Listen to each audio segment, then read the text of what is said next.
Guys welcome back to my channel. I hope guys क्या सब लोग आज के अंदर अच्छे से वर्क करे होंगे। आई नो कि आप सब लोग ओपन एंड क्लोज प्रिंसिपल के वीडियो के बारे में काफ़ी वेट कर रहे हो। सो मैं एज सुन एज पॉसिबल वो सॉलिड प्रिंसिपल की सीरीज़ भी कंटिन्यू करने वाला हूँ। मैं एक्चुअली थोड़ा सा सॉलिड मुझे एग्जांपल चाहिए था, तो वो थोड़ा सा अगर मुझे मिले तो मैं उसके ऊपर वीडियो बना दूंगा।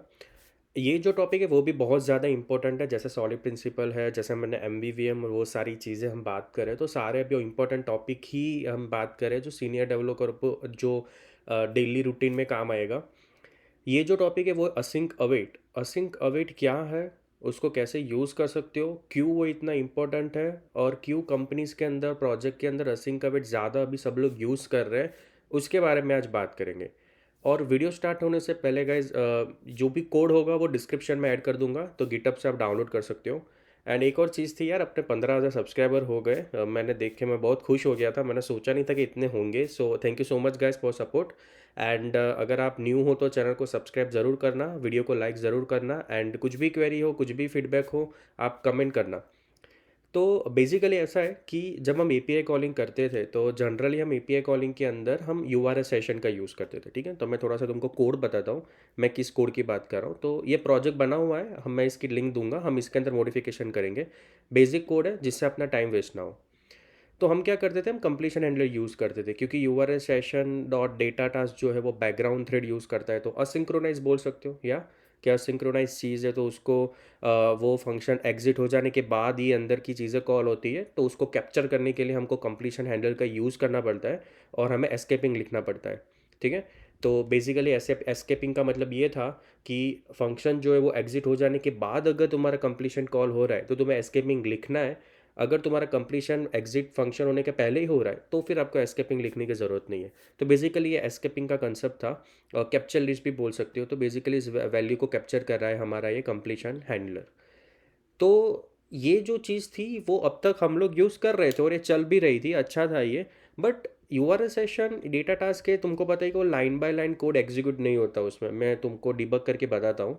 तो तुम्हें अभी लाइन बाय लाइन असिंक्रोनस जो है काम, उसको लाइन बाय लाइन तुमको एग्जीक्यूट करना हो कोड को, उसके लिए तुम लोग असिंक अवेट का यूज़ कर सकते हो यार। ठीक है, और मैं तो तुम लोगों को हाईली रेकमेंड करता हूँ कि उसको तुम लोग यूज़ करो अपने प्रोजेक्ट के अंदर, सही में बहुत ही अच्छी चीज़ है। मैंने यूट्यूब पे कम्युनिटी पोस्ट में भी और लिंक्डइन में भी मैंने बताया था। तो अगर आप देखोगे तो ये हमारा नॉर्मल कोड है, जिससे हम एपीआई कॉलिंग करते हैं। ठीक है, यूआरएल चेक करने के बाद, यूआरएल डालने के बाद डेटा एरर चेक करके, रिस्पॉन्स चेक करके डिकोड करते थे। ठीक है, इतना कोड लगता था, और असिंक अवेट से बस इतने कोड के अंदर ख़त्म हो जाएगा। बरोबर। तो ये जो चीज़ है ना वो बहुत मस्त है, हम इसके बारे में बात करते हैं। बट उससे पहले मैं तुमको प्रोजेक्ट के बारे में थोड़ा सा बताता हूँ कि मैंने क्या किया है। नॉर्मल प्रोजेक्ट है गाइस, ये उसकी यूआरएल है। ठीक है, और इसके अंदर से अभी जो नेम है, जो भी नेम है सारे, क्योंकि ये एरे है स्क्वायर ब्रैकेट, तो एक एक करके मैं सारे जो नेम है उस नेम को मैं यहाँ पे प्रिंट कर रहा हूँ। ठीक है, मैंने सिर्फ टेबल पे लोड कर दिया है, सिंपल। और मैंने एम यूज़ किया है, प्रोटोकॉल का यूज़ किया है। तो अगर मैं आपको कोड बताऊँ तो व्यू कंट्रोल में जब आप जाओगे तो यहाँ पे व्यू मॉडल का ऑब्जेक्ट है, एंड व्यू मॉडल जो है वो यूज़र्स को फैच करेगा। ठीक है, और यहाँ पे मैं फैच यूज़र मतलब कि जो एपीआई मैनेजर में मैं बोल देता हूँ कि भाई ये टाइप होगा, मुझे जैसे रिस्पॉन्स मिलेगा तो ये डिट सेट कॉल होगा। तो बेसिकली डिट सेट तब कॉल होता है जब एरे के अंदर कुछ भी मॉडिफिकेशन होगा, लेट सपोज अपेंड किया या उस पर डिलीट किया या वैल्यू असाइन किया, तो उसके तुरंत बाद डिट सेट कॉल होता है। ठीक है, आई होप कि आपको ये सब पता होगा। अगर नहीं पता है तो यार मैं हाईली रेकमेंड करता हूँ आपको, जो अभी अपने चैनल के अंदर हाईली वॉच वीडियो जो है वो एम का वीडियो है, पार्ट 1 वाला। तो उसकी लिंक जो है मैं डिस्क्रिप्शन में दे दूंगा, और यहाँ पे आई बटन पे भी दे देता हूँ। उसके अंदर आपको बहुत सारी चीज़ें डिटेल में सीखने को मिलेगी, एम क्लोजर, डेटा बाइंडिंग, इनम, बहुत सारी चीज़ें यार। तो वो आप प्लीज़ देखना, सिंगलटन पैटर्न, बहुत सारी चीज़ें। तो डिट सेट का मतलब ये होता है कि एरे के अंदर कुछ भी मॉडिफिकेशन होने के बाद तुरंत वो डिट सेट कॉल होगा, और मैं जो हूँ, मेरा ये जो प्रोटोकॉल है वो रिलोड डेटा कॉल कर देगा। और व्यू कंट्रोल जो है उसे यूज़ कर रहा होगा, तो व्यू कंट्रोल क्या करेगा, रिलोड डेटा में टेबल व्यू को रिलोड कर देगा। बेसिकली ऐसा सीन था। तो एक सिंपल प्रोजेक्ट है, एपीआई कॉल कर रहा हूँ, व्यू मॉडल, फैच यूजर्स सब इंप्लीमेंट किया है। और जो अपना जो व्यू मॉडल है, उसके यहाँ पे कह रहे हैं तो एरे को वैल्यू मिल जाएगी, और हम टेबल को रिलोड कर देंगे और डेटा हमें दिख जाएगा। और ये मेरा एपीआई मैनेजर है जो हम यूज़ करते थे, अभी के अब तक हम इसको यूज़ करते थे, तो अच्छा है ये। तो हम इसको सॉर्ट करेंगे, सॉर्ट एंड सिंपल बनाने का ट्राई करूँगा मैं इसको, कि वो इजीली बन सके। और मैं आपको इस लाइन पे भी मैं थोड़ा सा ध्यान देने को बोलूँगा कि dispatch Q dot main dot async. तो जो सक्सेस रिस्पॉन्स जो आता है वो हमने मेन क्यू में कर दिया, कि जिससे एडवांटेज ये होगा कि हमारा जो हम जब भी हमारे टेबल को रिलोड करेंगे ना, तो उसको मुझे मेन क्यू में नहीं करना पड़ेगा, ठीक है, क्योंकि ऑलरेडी मेरा जो रिस्पॉन्स है वो मेन क्यू में ही है। तो जनरली हम लोग क्या वहाँ पे नहीं लिखते, तो हम यहाँ पे जनरली लिखते थे कि टेबल रिलोड करेंगे मेन क्यू के अंदर। तो ये एक चीज़ है जो मैं मेरे को तुमको बतानी थी, कि आप वहाँ पे भी लिख सकते हो, ऐसा कुछ नहीं है, ठीक है। तो ये प्रोजेक्ट है, ओके। सो ये बेसिक प्रोजेक्ट है, आई होप कि आपको इतना समझ में आ रहा होगा, जिससे अपना टाइम ज़्यादा वेस्ट ना हो, इसलिए मैंने ये प्रोजेक्ट बनाया था। तो असिंक अवेट पे फोकस करते हैं अभी थोड़ा सा, बट उससे पहले मैं थोड़ा सा तुम लोगों को ये लाइन एग्जीक्यूट कैसे होती है वो मैं थोड़ा बताना चाहता हूँ। अगर मैं इसको रन करूँ, तो जनरली मेरा जो मेन फोकस वो रिवर्स सेशन का जो एपीआई कॉलिंग में है, तो मैं यहाँ पे ब्रेक पॉइंट रखता हूँ। तो आपकी जो यूआरएल है जो मैंने तुमको बताई वो यूआरएल होगी। तो यहाँ पे वो आएगा, यूआरएल आपने डाला, but line by line code execute बिल्कुल नहीं होगा, वो डायरेक्टली जाएगा यहाँ पे, रिज्यूम हो जाएगा, फंक्शन एग्जिट हो गया, ठीक है, ये फंक्शन एग्जिट का स्कोप है। तो फंक्शन एग्जिट हो जाने के बाद थोड़ी देर के बाद जाके वो अंदर आता है। तो इसीलिए हमको कंप्लीशन हैंडलर यूज़ करना पड़ता है, क्योंकि यहाँ पे line by line code execute नहीं हो रहा है, ठीक है। तो इसीलिए हम क्या कर सकते हैं, हम रिटर्न नहीं यूज़ कर सकते, क्योंकि फंक्शन अगर एग्जिट हो जाएगा तो रिटर्न क्या ही होगा, ये तो रिस्पॉन्स तो रिटर्न होगा नहीं फिर। तो असिंक अवेट के थ्रू आप फंक्शन को इजीली रिटर्न कर सकते हो। मैं आपको असिंक अवेट के बारे में थोड़ा सा भी बताना चाहूँगा, क्योंकि पहले ये पता होना चाहिए कि पहले क्या था, क्या प्रॉब्लम थी, और आप क्या अचीव करना चाह रहे हो, किससे अचीव कर रहे हो। तो बेसिकली यूआरएस सेशन के अंदर अगर कंप्लीशन हैंडलर ना यूज़ करना हो और आपको रिटर्न करना हो रिस्पॉन्स को, तो अभी आप वो कर सकते हो, ठीक है। तो अपने मैं आपको थोड़ा सा यहाँ पे दिखाता हूँ, ये मस्त आर्टिकल है, मैं इसके लिंक दे दूंगा आप लोगों को। तो असिंक जो है वो कंकरेंसी प्रोवाइड करता है, बेसिकली जो असिंक्रोनाइज टास्क होते हैं वो हमें प्रोवाइड करता है। और असिंक जो है उसको कहते हैं असिंक्रोनाइज काम करना, मतलब जो असिंक्रोनाइज काम हो रहा है, तो उसको आप एज अ असिंक कीवर्ड आप यूज़ कर सकते हो एज अ फंक्शन में, कि जिससे उसको मालूम पड़ जाएगा कि भाई यहाँ पे असिंक्रोनाइज काम हो रहा है, जैसे डेटा टास्क अपना जो कर रहा है वो, बरोबर। और ये थ्रो क्या करता है उसके बारे में अपने बात करेंगे। और इमेज को रिटर्न कर रहा है वो। तो बेसिकली आप यहाँ पे असिंक कीवर्ड में थोड़ा सा बताना चाहता हूँ कि वो असिंक्रोनाइज टास्क करने दे, वो फंक्शन जो है वो असिंक्रोनाइज टास्क कर रहा है, ऐसा आपको समझ में आएगा। और असिंक्रोनाइज फंक्शन को, जब आप कोई असिंक फंक्शन को कॉल करोगे तो उसके लिए तुमको अवेट की ज़रूरत पड़ेगी, ठीक है। तो await is a keyword to be used for calling asynchronous method, okay. ये दोनों दोस्त है ऐसा बोल सकते हो, दोनों साथ में ही रहेंगे, असिंक और अवेट दोनों कॉम्बिनेशन में ही चलेंगे, एज अ फ्रेंड गैदर ही चलेंगे वो, ठीक है। तो ये एक चीज़ याद रखना आप लोग, इस तरीके से आप इसको यूज़ कर सकते हो। और आगे मैं आपको टास्क ब्लॉक के बारे में बताता हूँ और मेन एक्टर के बारे में भी बताता हूँ। तो अपने यहाँ पे एक फंक्शन बनाते हैं अपने अच्छे से मस्त एकदम, कि एक फंक्शन होगा जिसका नाम होगा रिक्वेस्ट, REQUEST। और वो जेनरिक होगा, और जो भी मॉडल होगा वो डिकोडेबल प्रोटोकॉल को कंफर्म कर रहा होगा, ठीक है। और मैं आपको यहाँ पे सिर्फ आपको यूआरएल डालनी है, जो आपको यूआरएल डालनी है वो। एंड वो असिंक्रोनाइज थ्रोस करेगा, जो भी एरर होगी उसको मैं बताता हूँ ये मैं क्या कर रहा हूँ, और वो टी रिटर्न करेगा, ठीक है। कुछ ऐसा होगा, बरोबर। अभी इतना हो जाने के बाद अभी मैं तुमको थोड़ा सा कोड बताता हूँ, कि यहाँ पे बेसिकली जो जेनरिक होता है वो जेनरिक ही रिटर्न होगा, जो आप एरे भेजोगे वो। यहाँ पे बेसिकली आप मॉडल की टाइप भेजते थे हम लोग, कि भाई वो एरे होगा या इस तरीके से होगा, बट यहाँ पे मैं भेज नहीं रहा हूँ, मैं यहाँ पे डायरेक्ट ही वो प्रेडिक्ट कर लेगा। तो यहाँ पे सबसे पहले तो आप यूआरएल चेक करोगे, गार्डलैंड URL is equals to URL string, और आप यूआरएल जो पास करोगे वो, और एल्स। अभी मैं यहाँ पे जो एरर को थ्रो करूँगा, ठीक है, हम बेसिकली हम रिटर्न करते थे ना, हम रिटर्न और कंप्लीशन में पास करते थे, सॉरी हम लोग। तो मैं इसको थ्रो करूँगा, तो मैं यहाँ पे थ्रो करूँगा एरर को, कि data error dot invalid URL. तो बेसिकली यहाँ पे एक यहाँ पे इनम बना के रखा ही है डेटा एरर का। तो इसके अंदर मैं इनवैलिड यूआरएल जो है मैं बोल दूंगा कि भाई यूआरएल इनवैलिड है, जैसे यहाँ पे करते थे इनवैलिड यूआरएल इनवैलिड डेटा, ठीक है, सेम तरीके से।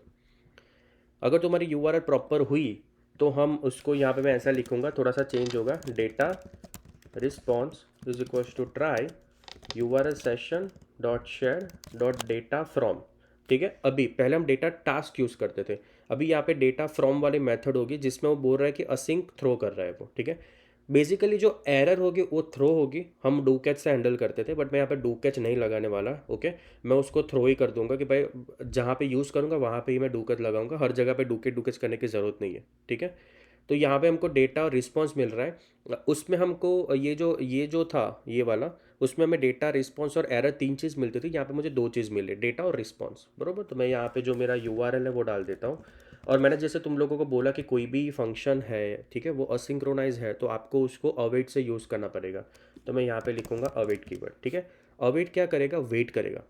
जब तक इसका रिस्पॉन्स नहीं आएगा तब तक वो वेट करेगा, तभी उसके बाद नीचे की लाइन एग्जीक्यूट होगी। पर यहाँ पे क्या होता था, यहाँ पे जाके वो नीचे चला जाता था और उसके बाद वो यहाँ पे आता था। यहाँ पे ऐसा नहीं होगा, जब तक उसको डेटा रिस्पॉन्स नहीं मिलेगा वो नीचे ही नहीं जाएगा।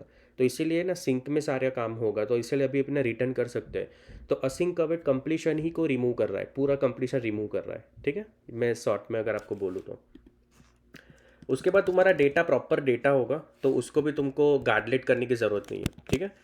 तो यहाँ पे रिस्पॉन्स चेक करते कि गार्ड, मैं यहाँ पे लिखता हूँ response as a H T T P U R A response, और उसका जो स्टेटस कोड है अगर वो 200 हो तो ही हम नीचे जाएंगे, बाकी नहीं जाएंगे, ठीक है। और मैं यहाँ पे थ्रो कर देता हूँ data error dot invalid response. तो मैंने सिंपल तरीके से चेक किया, ये WWDC में मैंने देखा था, बहुत सिंपल तरीके से आप एक लाइन में इस तरीके से चेक कर सकते हो, ठीक है। इतना हो जाने के बाद हम रिटर्न कर देंगे directly Jason decoder dot decode T dot self और डेटा। ख़त्म हो गया यार, बस इतना ही है। तो इतना लाइन का जो कोड है वो हमारा काम कर रहा है, जो ये सब ये जो सारी चीज़ कर रहा है वही चीज़ मैंने यहाँ पे करके दी, ठीक है। तो हम डेटा तो अपना प्रॉपर ही तो डेटा डालेंगे एंड वो जेसन डिकोडर हमारा डिकोड करके हमको देगा। तो बेसिकली यहाँ पे क्या, जेसन डिकोडर यूज़ करने के लिए, क्योंकि ये डिकोड जो है वो थ्रो करता था, तो मुझे डू कैच ब्लॉक में हम यूज़ करते थे उसको। बट यहाँ पे क्या होगा कि आप यही सोच रहे होगे कि यार इसकी एरर है तो मैं कैसे मालूम पड़ेगी। तो ये डिकोड है ना थ्रो ही कर रहा है, बट मेरा फंक्शन है ना थ्रो मार्क है। तो ये क्या करेगा, अगर इसने कुछ एरर थ्रो की तो अंडर द वुड फिर से एरर थ्रो ही कर दे, क्योंकि अपना फंक्शन ही थ्रो कर रहा है। तो अपने को डू केस यहाँ पे हैंडल करने की ज़रूरत नहीं है। यहाँ पे मैन्युअली मैंने एरर को थ्रो किया, और अगर सोचो कि ये फंक्शन के अंदर अगर थ्रो हो रहा है, अंडर द हुड अगर थ्रो हो रहा है, तो हमारा फंक्शन थ्रो ही करे तो बाई डिफॉल्ट खुद ही थ्रो कर देगा एरर को। तो हमें डू कैच करने की ज़रूरत ही नहीं है। तो इसीलिए यहाँ पे लाइन्स ऑफ कोड ऐसे ही वो कम हो रहा है, ठीक है। हम जब रिक्वेस्ट को यूज़ करेंगे तब हम थ्रो का यूज़, डू कैच यूज़ करेंगे कि कुछ भी एरर आए तो वहाँ पे दिखे, बरोबर। तो ये यहाँ पे एक फंडा है। बेसिकली इतना कोड में आपका काम अभी होने वाला है, ठीक है। यूआरएल चेक करना है, रिस्पॉन्स चेक करना है और डिकोड कर देना है। और अभी अपने जाते हैं व्यू मॉडल के अंदर। तो व्यू मॉडल के अंदर ये जो सारा जो काम हो रहा था, तो ये सारी चीज़ों को अभी के लिए मैं कमेंट कर देता हूँ। और मैं यहाँ पे सेम फंक्शन बना देता हूँ कि फैच यूज़र्स। और आपको क्या करना है, तो सबसे पहले असिंक्रोनस फंक्शन कॉल करना, तो हमें अवेट तो यूज़ करना ही है। तो मैं यहाँ पे लिख रहा हूँ लेट यूज़र्स या यूज़र रिस्पॉन्स अरे।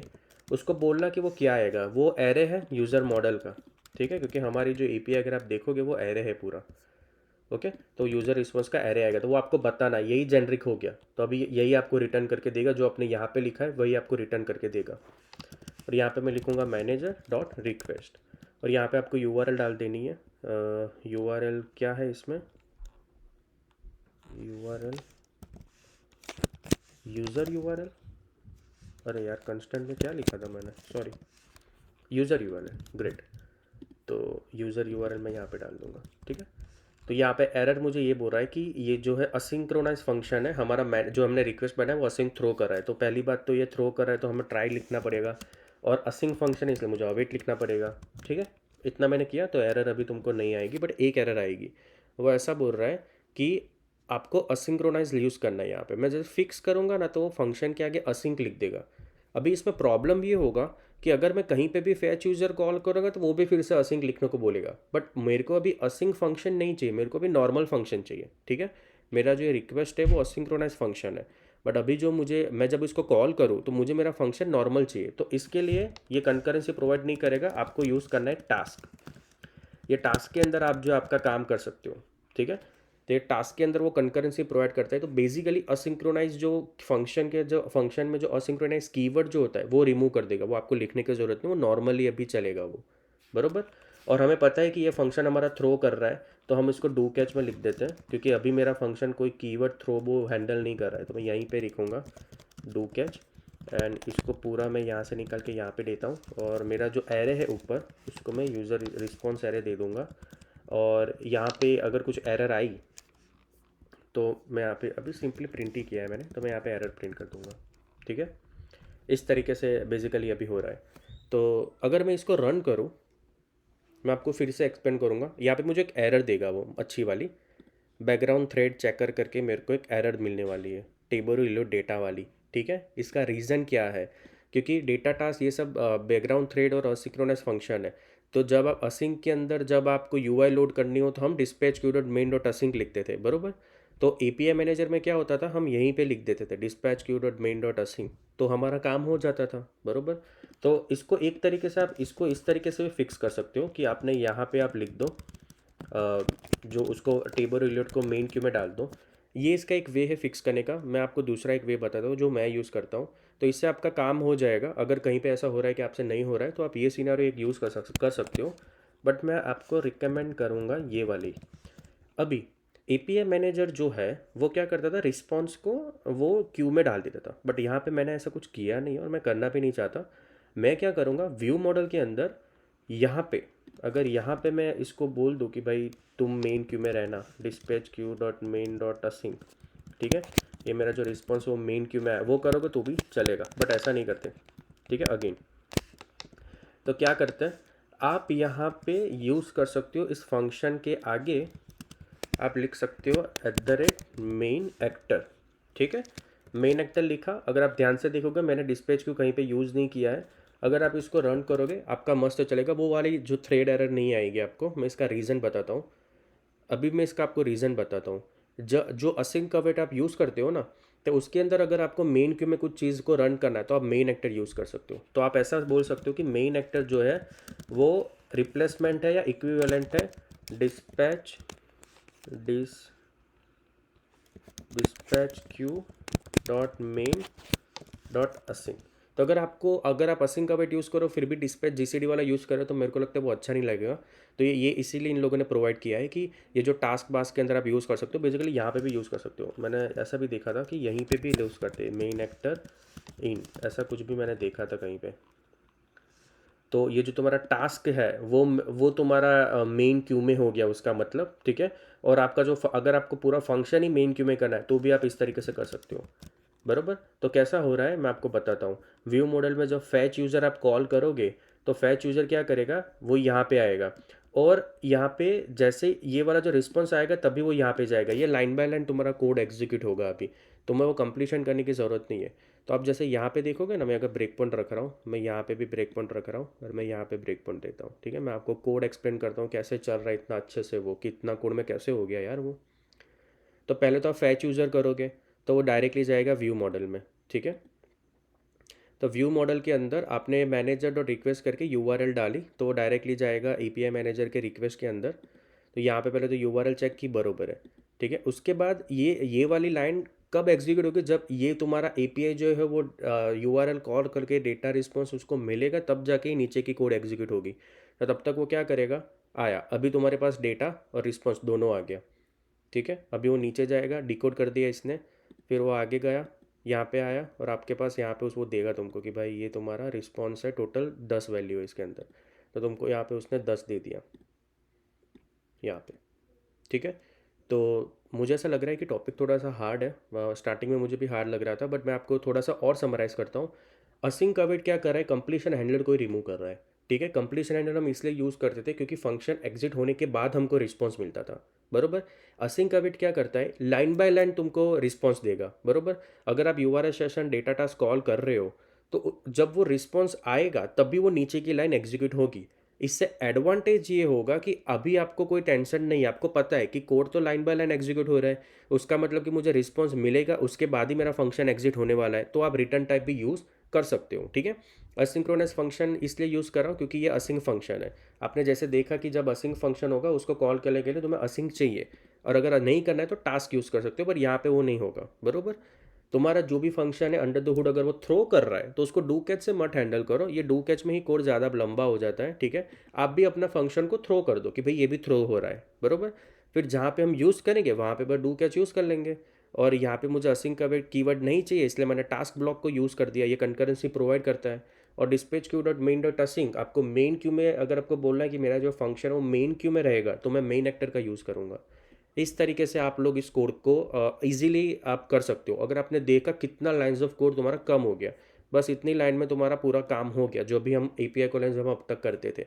ये सब करने की अभी ज़रूरत आप लोगों को नहीं है, ठीक है?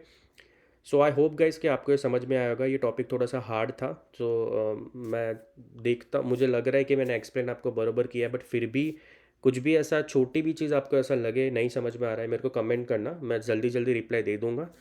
और अभी फॉर श्योर मैं नेक्स्ट वीडियो में ओपन क्लोज प्रिंसिपल ही करने वाला हूँ। मुझे पता है बहुत सारे लोगों ने मेरे को बोला है, मैं अभी ओपन क्लोज के बारे में ही करूँगा, अभी उसके बारे में ही कंटेंट बनाना का मैं कर देता हूँ स्टार्ट, ठीक है? सो thank you so much guys कि आप लोग इतना सपोर्ट कर रहे हो। जैसे मैंने बोला कि मैं बहुत हैप्पी हूँ कि अपने 15,000 सब्सक्राइबर अभी हो गए हैं। और आप लोग चैनल को सब्सक्राइब ज़रूर करना अगर ना किया हो तो, और वीडियो को लाइक करना। तो मैं नेक्स्ट वीडियो में मिलता हूँ ओपन क्लोज प्रिंसिपल के साथ। So thank you so much guys for watching this video. Bye bye.